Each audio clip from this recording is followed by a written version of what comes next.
Olá meninas, meninos, bem-vindos ao nosso mini módulo de bioestatística dentro do nosso curso de epidemiologia e bioestatística.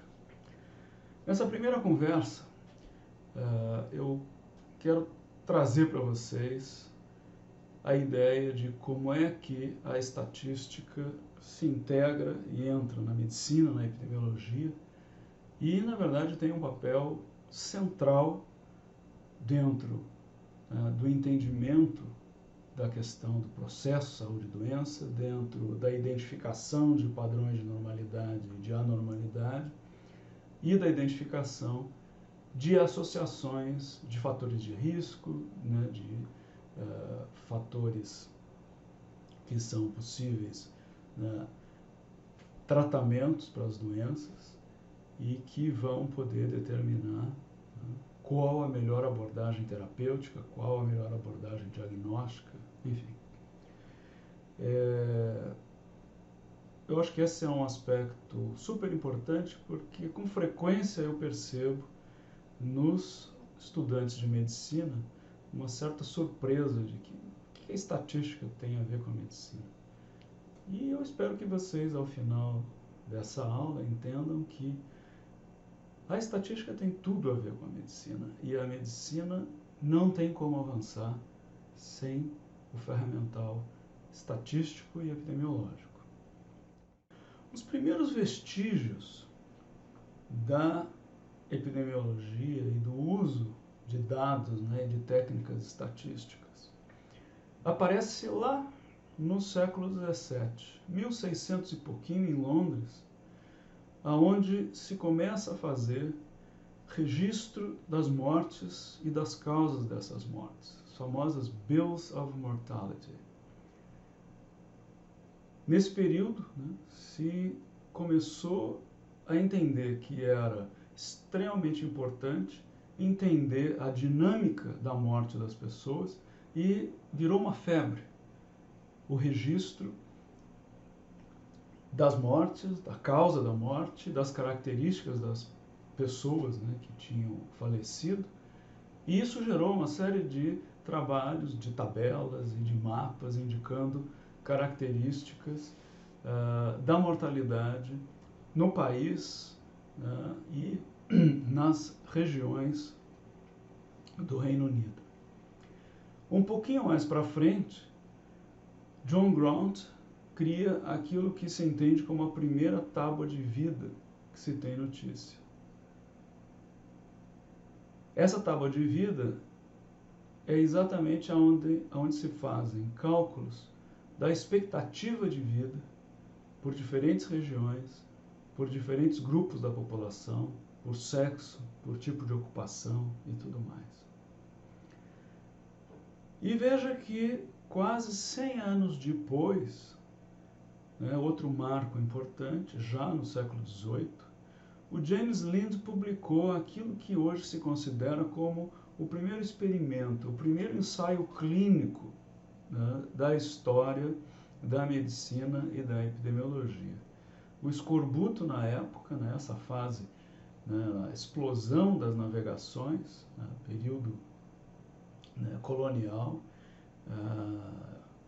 descoberta do ponto de vista europeu de novas terras, de novos países, de novas civilizações. O escorbuto era uma praga, porque meses no mar, com uma alimentação muito pobre, o escorbuto provocava lesões graves e muitas vezes a morte dos marinheiros. E o que foi feito nesse caso foi que o James Lind, uma coisa muito simples, pegou lá num navio 12 marinheiros que já começavam a apresentar sinais do escorbuto e pegou de 2 em 2 e alocou 6 tratamentos diferentes. Então, 2 dos marinheiros tinham que tomar uma quantidade de água do mar todo dia, outros 2 tinham que tomar cidra, outros tomavam elixir vitriólico, outros tomavam vinagre, purgante, e 2 felizardos receberam frutas cítricas, laranjas e limões para consumir todo dia. E ao final de alguns dias de tratamento, era evidente que só aqueles 2 marinheiros consumindo frutas cítricas é que apresentaram alguma melhora. Né? Então, né, veja, já uma ideia, né, de usar dados e comparar tratamentos, né, que na época era uma coisa absolutamente revolucionária. A epidemiologia como tal, né, como uma disciplina, como uma coisa organizada, nasce na Inglaterra, na primeira metade do século XIX já. Veja que nós pulamos mais um século. E o grande motor disso, que é o que nós estamos vendo agora, nesse ano da pandemia,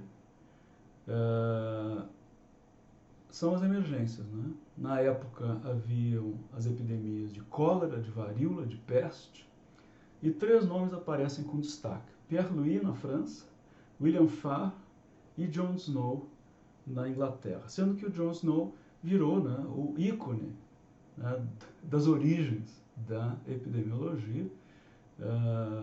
A sua história é contada em quase todos os livros de epidemiologia, e um pub que existe lá em Londres em sua homenagem, que traz também uma série de informações da história do John Snow. Então, quem foi John Snow? Ele fez uma série de estudos sobre cólera, né? Em especial 2 grandes epidemias de cólera em Londres, uma em 1848 e a outra em 1853. E na época não se conhecia ainda, né, os micro-organismos. O que se sabia era que havia uma transmissão de uma pessoa para outra, a ideia de uma matéria mórbida, que tinha a ver com o canal alimentar. Afinal das contas, a cólera se manifesta, né, como uma diarreia quase que incontrolável, com uma perda de líquido tão brutal que o indivíduo morre de desidratação. E a ideia de que a água era um veículo em potencial para a transmissão do cólera. Então, em 1954, o John Snow publicou os resultados desse estudo que ele realizou em Londres, em que ele foi olhar o que aconteceu em termos de mortes por cólera em 3 grupos de casas que recebiam a água de uma companhia, que era Southwark, de outra companhia, Lambeth, e o resto da cidade, que recebia água de diversos lugares diferentes ou que pegava água de poço, enfim. Então ele registrou dessa companhia, Southwark, 40.000 casos. E dentro dessas 40.000 casas, 1.263 mortes por cólera. A outra companhia, Lambeth, 26.000 e poucas casas, 98 mortes por cólera. E o resto, mais de 250.000 casas, 1.422 mortes por cólera. Então, se a gente fizer uma conta de quantas mortes para cada 10.000 casas, nós temos que para Southwark, 315 mortes por 10.000 casas. Lambeth, 37. O resto de Londres, 59. Então a gente nota que existe uma brutal diferença entre esses 3 grupos de casas, 2 desses grupos que recebiam água de companhias bem determinadas. Se a gente modernizasse a tabela original que foi publicada pelo John Snow, a gente teria alguma coisa hoje que teria essa cara. Então nós temos Lambeth, 37,5 mortes por 10.000 casas, Southwark, 315,4 mortes por 10.000 casas, e eu calculando o risco relativo de Southwark em relação a Lambeth, eu vejo que eu tenho 8,4 vezes mais risco de morrer de cólera, né, quando uso água de Southwark do que quando uso a água de Lambeth. E o intervalo de confiança nos dá a ideia, né, da precisão dessa estimativa, 6,8 a 10,4, ou seja, levando em conta a incerteza, a variabilidade amostral devida à maneira como os dados são coletados, o meu risco relativo, com 95% de certeza, varia entre 6,8, ele pode ser tão pequeno quanto 6,8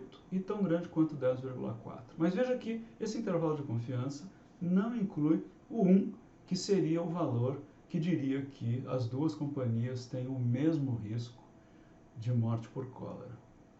Então, veja que, né, de uma maneira ainda pouco estruturada, o John Snow apresentou um resultado que teve um impacto importantíssimo. Por quê? A companhia Lambeth coletava água a montante do rio em relação à cidade, ou seja, a água era coletada antes de começar a cidade. E Southwark coletava água a vazante da cidade, ou seja, coletava a água do rio depois que já a água tinha passado ao longo da cidade e recebido todos os dejetos, né, das casas e acumulando então o vibrião da cólera. Houve, né, um aumento enorme da preocupação com a qualidade da água, a limpeza no processo de coleta, distribuição, filtragem da água, e com isso, quer dizer, se conseguiu reduzir os casos de cólera e basicamente controlar essa epidemia. Importante notar que nesse momento, embora ainda, né, logo no início daquilo que a gente hoje reconhece como epidemiologia, na época, né, isso ainda não tinha um nome, existia a preocupação em quantificar e comparar. Uma adequação metodológica, buscar uma estratégia que pudesse me dar uma resposta convincente sobre o problema. Técnicas emprestadas da estatística. Uma preocupação em desenvolver métodos que pudessem fazer com que os resultados fossem claros e convincentes. E essas pessoas que começaram, né, trabalhando dessa forma no período, foram vários deles fundadores de sociedades estatísticas. Quer dizer, não se fundou de cara uma sociedade epidemiológica, mas sim uma sociedade estatística, porque a estatística era a ferramenta básica dessas análises. Uma preocupação grande com a questão, ou com questões de saúde coletiva, né? E a importância de um impacto nas políticas de saúde pública, de mudar alguma coisa que possa melhorar a saúde da população. Um outro exemplo que é extremamente interessante e clássico dentro do desenvolvimento da epidemiologia é o estudo que foi feito nos Estados Unidos, em 1938, sobre a questão do flúor e cáries. Existia uma suspeita de que mais flúor na água representava uma menor ocorrência de cáries. E o que então foi feito nesse estudo? Crianças entre 12 e 14 anos foram estudadas, avaliadas em termos de quantas cáries essas crianças apresentavam. Diferentes condados, né, são os municípios americanos, apresentavam diferentes níveis de fluorose dentária, o que sugeria para os pesquisadores que a água consumida pela população tinha níveis diferentes de flúor, porque o consumo do flúor em maiores quantidades provoca manchas nos dentes. Então, ao identificar municípios em que era mais comum a presença de fluorose, havia essa suspeita de que a água utilizada para beber, ela tinha naturalmente um nível maior de flúor. Isso foi medido, né, em laboratório. Mais de 8.000 crianças estudadas e o resultado observado foi o seguinte: municípios com alta prevalência de fluorose, 902 crianças examinadas e se observou 201 dentes permanentes com cárie para cada 100 crianças. Nos municípios de média prevalência de fluorose, 2.765 crianças avaliadas, 314 dentes cariados a cada 100 crianças. Aonde baixa prevalência de fluorose, mais de 3.000 crianças examinadas, 415 dentes com cárie para cada 100 crianças examinadas. Então veja que a gente tem uma sugestão forte aqui de que aonde tem mais flúor na água, as crianças têm menos cárie. Tá? Isso independente de qualquer coisa ligada ao cuidado, higiene bucal, né, uso de serviço de saúde bucal, etc. Bom, para tentar confirmar e fortalecer esses resultados, também se olhou a associação do número de cáries por 100 crianças com a concentração medida na água do flúor. E o que a gente vê, e que é uma coisa importante do ponto de vista de evidência, é esse efeito dose-resposta, em que a gente nota que quanto maior a concentração do flúor na água, menor é a ocorrência de cáries entre as crianças. No estudo original, só a tabela foi apresentada, né, e se recomenda, o que não é incomum, né, mais estudos mais detalhados sobre esse fenômeno. De novo, um estudo que deu, né, origem a uma série grande de outros estudos científicos e que resultou numa prática que é usada até hoje, que é a fluoretação da água de beber, seja da água encanada, seja da água mineral engarrafada, o uso do flúor nos produtos de higiene oral e, ao mesmo tempo, um grande cuidado com a fluorose infantil, porque o excesso de flúor, né, em crianças pequenas pode levar até a destruição, num caso extremo, até a destruição do dente. Né?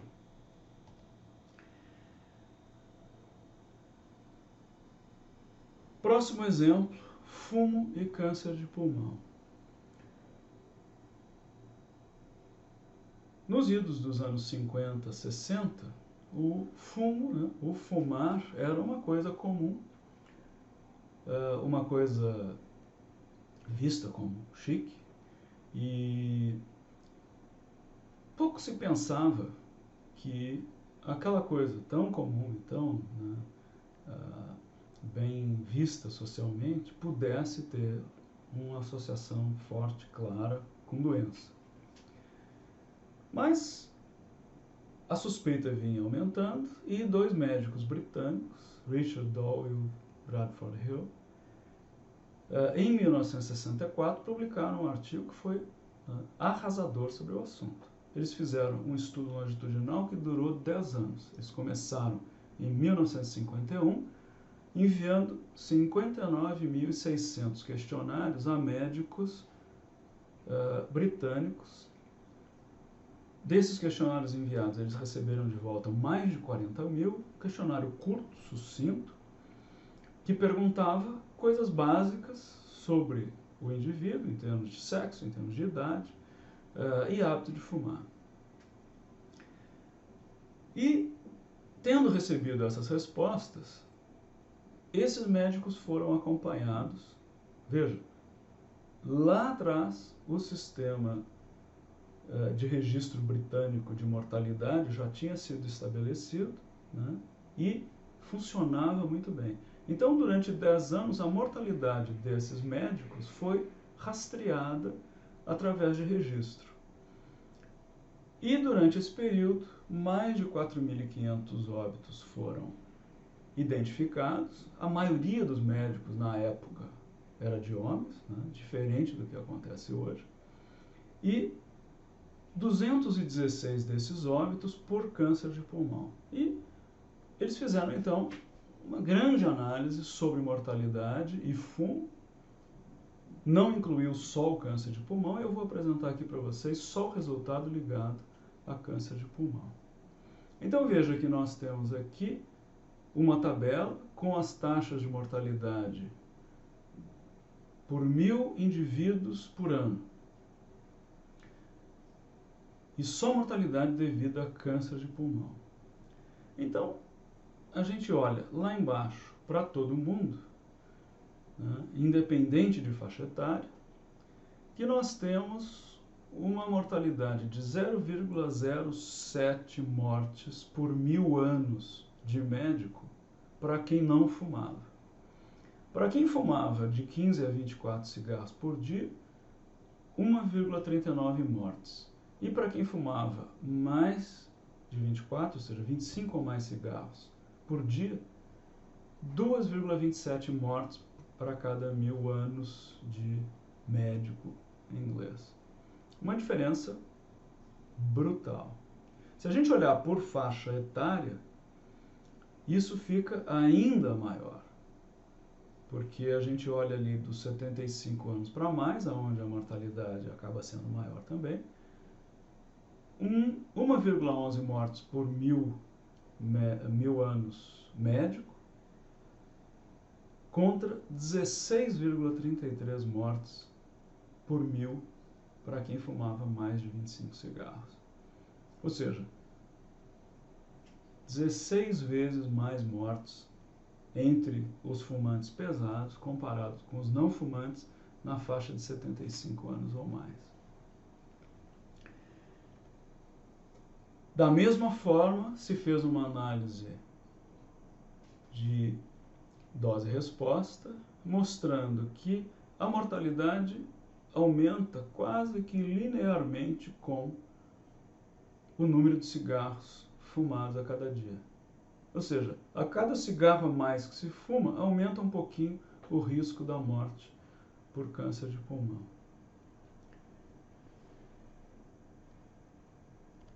Mais uma vez, né, implicações práticas importantíssimas.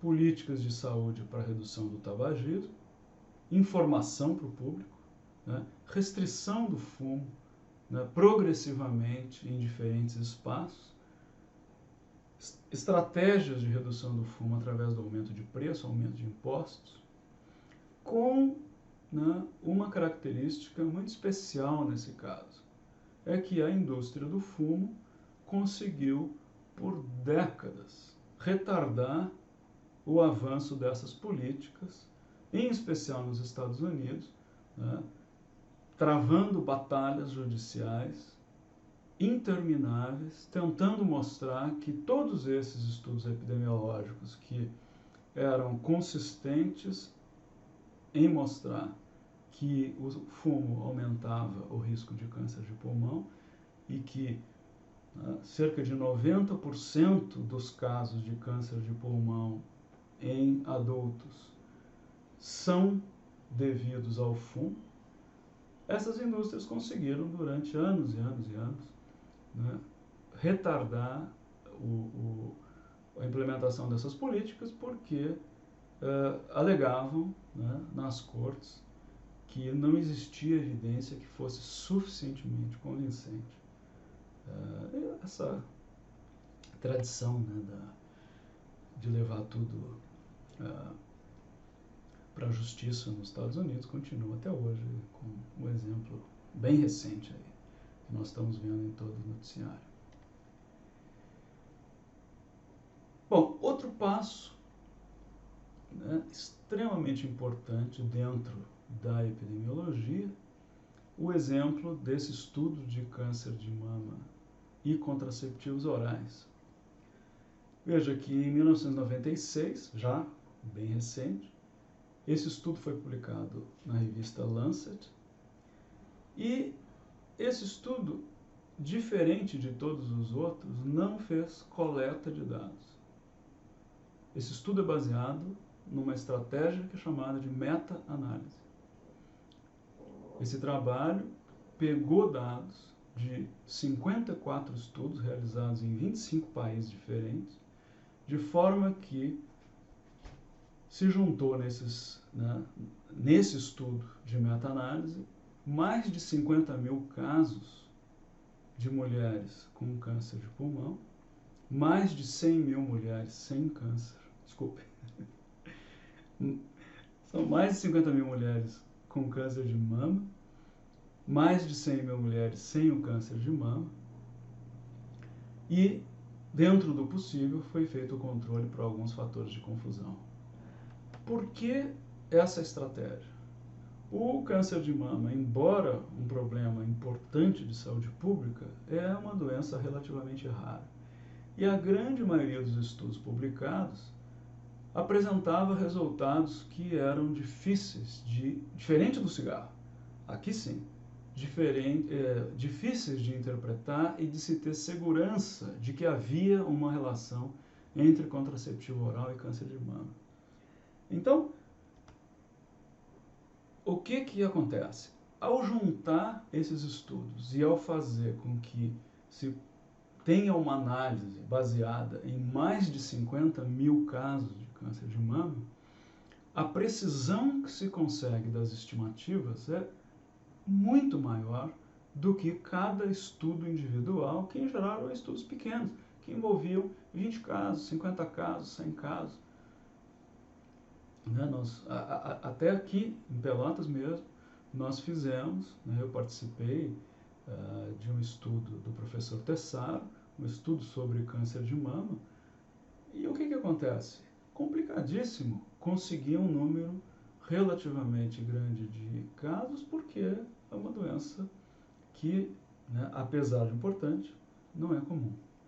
Bom, principais resultados desse artigo.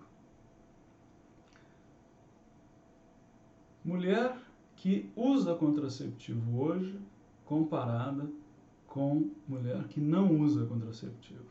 Um risco relativo de 1,24, ou seja, 24% mais chance de ter câncer de mama, a mulher que usa contraceptivo, do que aquela que não usa. A mulher que parou de usar o contraceptivo, de 1 a 4 anos, 16% maior risco. 5 a 9 anos, 7%, mais de 10 anos, o risco praticamente desapareceu. Esse resultado, que é o resultado global, depois nesse artigo, é refinado por diferentes tipos de método contraceptivo, e essa é uma parte importante da análise, porque o que aconteceu com a evolução dos contraceptivos é que a dose dos hormônios se reduziu drasticamente, e o artigo mostra lá, em uma das suas várias tabelas, que se leva em consideração apenas os contraceptivos com microdose, esse risco de 24% já é bem menor. Aqui vocês têm uma das tabelas, dos quadros apresentados nesse artigo, em que a coisa mais interessante de olhar é que cada linha nesse quadro é um estudo. Tem vários tipos de estudos: estudo prospectivo, estudo de caso controle. À direita no gráfico, onde vocês veem aqui essas retas horizontais, isso aqui indica o tamanho do intervalo de confiança do resultado. Então a gente tem um risco relativo estimado no estudo e o intervalo de confiança. Então veja que para a grande maioria dos estudos o intervalo de confiança é muito largo. E esse intervalo de confiança, em quase todos os estudos, inclui o 1, que é aquele resultado que diz: olha, a gente não tem evidência de que contraceptivo oral aumente o risco de câncer de mama. Mas se a gente olhar cá embaixo, nesses losangos que estão aqui, o que a gente tem?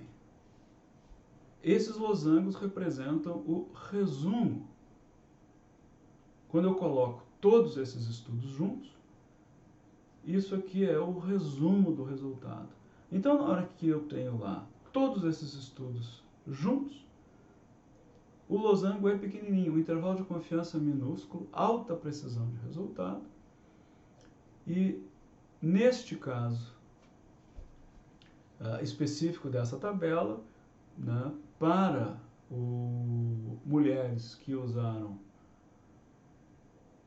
contraceptivos combinados menos de 5 anos atrás, o risco é de 1,16. O risco relativo é 1,16, ou seja, o risco é 16% maior para aquelas que usam comparadas com aquelas que não usam.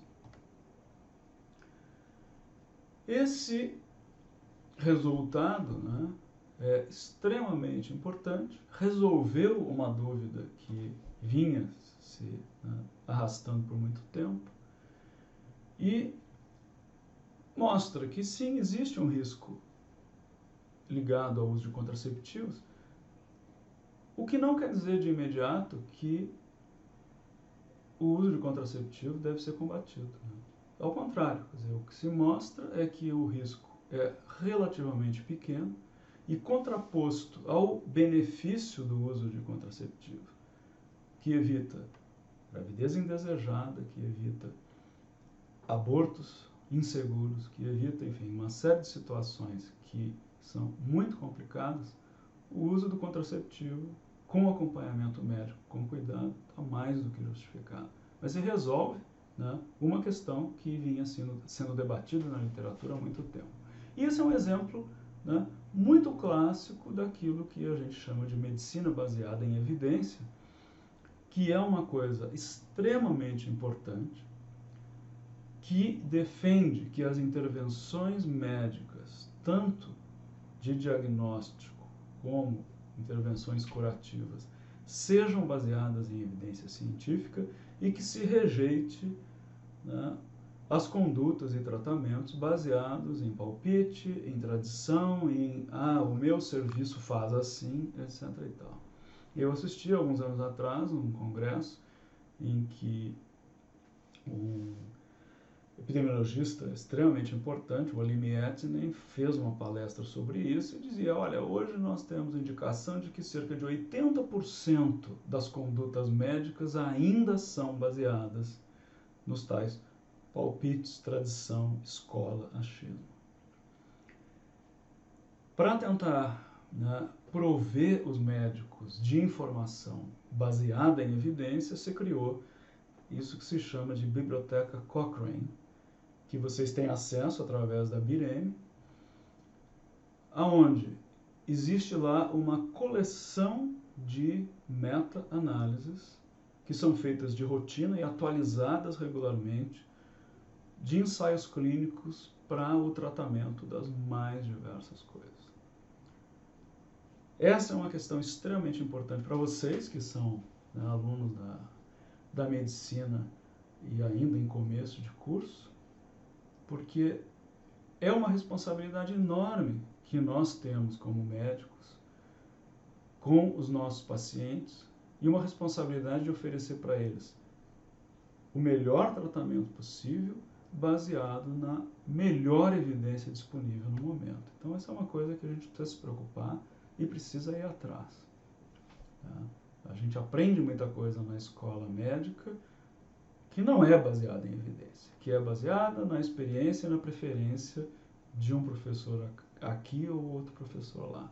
E a gente precisa criar uma cultura de será que isso tem base científica, que isso tem base em evidência?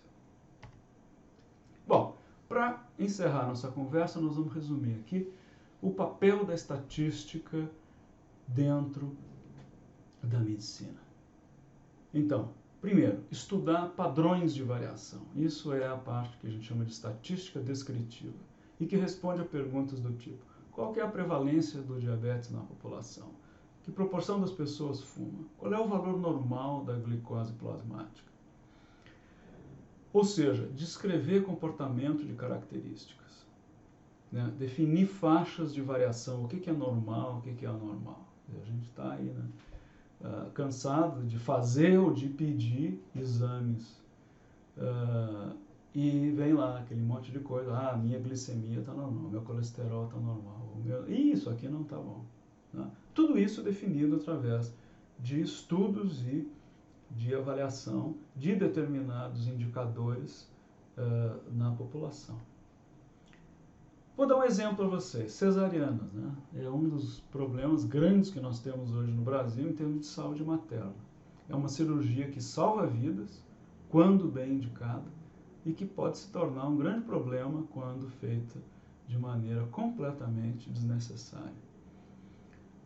No nosso estudo de coorte, a nossa coorte de 2004 de Pelotas, se olhou, né, se o parto era normal ou cesariano, e escrevi um artigo sobre isso, mostrando, né, como é que isso acontecia por características da mãe, por dia e hora, dia da semana e hora. Vou mostrar para vocês, primeiro, né, no gráfico da esquerda, características da mãe. Primeiro bloco de barrinhas, mulheres que tiveram filho, não, fizeram seu parto pelo SUS. E aí a gente vê que existe claramente um aumento, né, praticamente linear, monotônico, da proporção de cesáreas, conforme aumenta a escolaridade da mãe. Então, nós temos 30% de cesáreas em mães de baixa escolaridade, e isso só para 50% de cesáreas em mães que têm 12 ou mais anos de escola. Mostrando que existe alguma coisa que acontece aí, em termos de negociação, que as mulheres ou querem cesáreas, ou porque o médico se sente mais seguro ao fazer a cesárea, e no caso de uma mulher de um nível de educação mais alto, acha que é preferível fazer cesárea do que correr o risco depois de algum tipo de processo, alguma coisa. Né? A razão a gente não tem, mas está claro que o percentual de cesárea aumenta com a escolaridade no SUS. No setor privado, o que acontece? Mais de 80% de cesariana. Isso lá atrás, em 2004.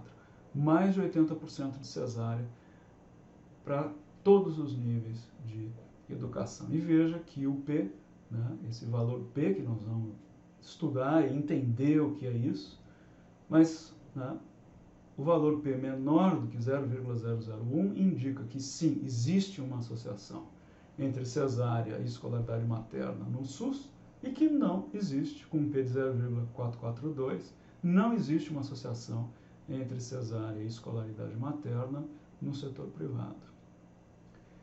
No gráfico da direita, outro padrão, a gente tem parto vaginal por dia da semana, a barrinha cinza clara.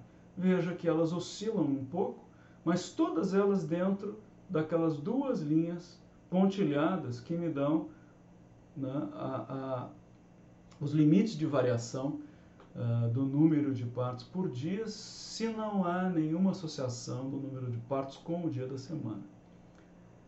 As barras cinza escuro mostram o número de cesáreas que claramente caem fora, né, do limite de variação esperado,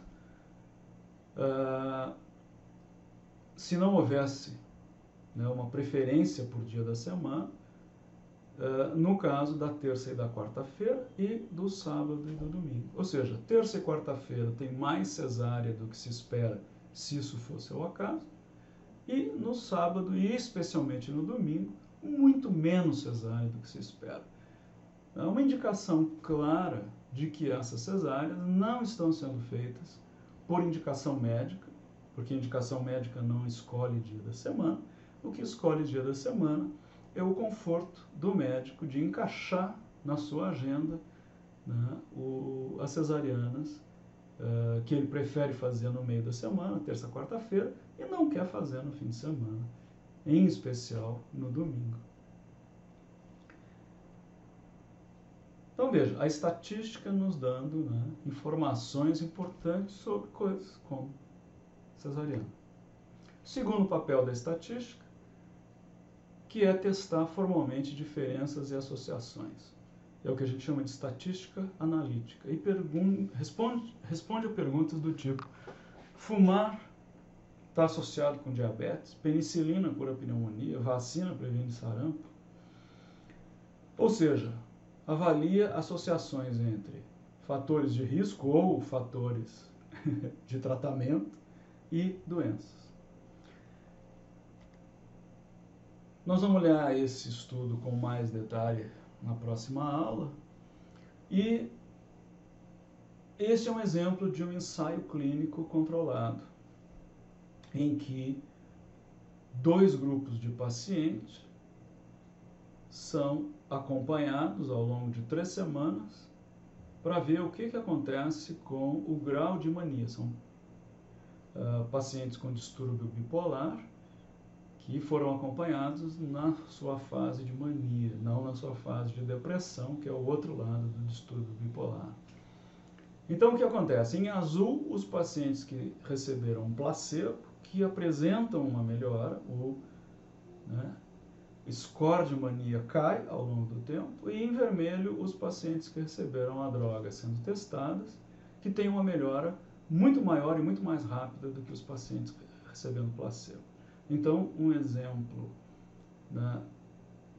super claro e super importante de um estudo bem desenhado, que tem um grupo controle e que apresenta evidência clara de que o tratamento com essa droga faz com que o paciente tenha uma recuperação da sua fase de mania mais rápida do que o grupo que não é tratado com droga nenhuma.